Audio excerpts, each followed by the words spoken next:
తెలుగు రాష్ట్రాల్లో రానున్న 3 రోజుల్లో పాటు భారీగా వర్షాలు కురుస్తాయని భారత వాతావరణ కేంద్రం తెలియజేసింది.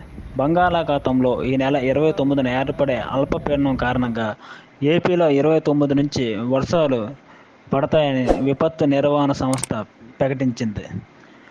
అల్పపీడన ప్రభావంతో ఏపీలో 3 రోజుల పాటు అంటే 29, 30, 31 తేదీల్లో భారీ నుంచి అతి భారీ వర్షాలు కురుస్తాయని వాతావరణ శాఖ తెలిపింది. ఏపీలో భారీ వర్ష హెచ్చరిక నేపథ్యంలో పలు జిల్లాల్లో ఎల్లో అలర్ట్ జారీ చేసింది.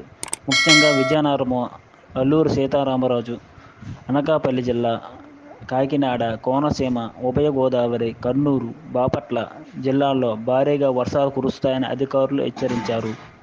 మరోవైపు తెలంగాణలో కూడా భారీగా వర్షాలు కురుస్తాయని వాతావరణ శాఖ తెలిపింది.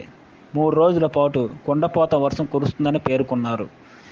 ఈ నెల 29 నుంచి ఉమ్మడి హైదరాబాద్ జిల్లా, వరంగల్, ఖమ్మం, నిజామాబాద్ పలు జిల్లాల్లో భారీ వర్షాలు కురుస్తాయని వాతావరణ కేంద్రం హెచ్చరించింది. అల్పపీడన ప్రభావంతో సముద్ర తీరం వెంబడి 35 నుంచి 45 కిలోమీటర్ల వేగంతో ఈదురుగాలులు వీచే అవకాశం ఉందని వాతావరణ కేంద్రం సూచించింది. ముఖ్యంగా తీర ప్రాంతంలో అలల వేగం మరింత వేగంగా ఉన్నట్టుగా తెలుస్తుంది.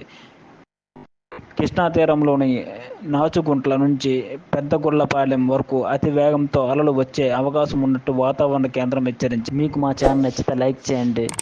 మరెన్నో అప్డేట్స్ కోసం సబ్స్క్రైబ్ చేయండి.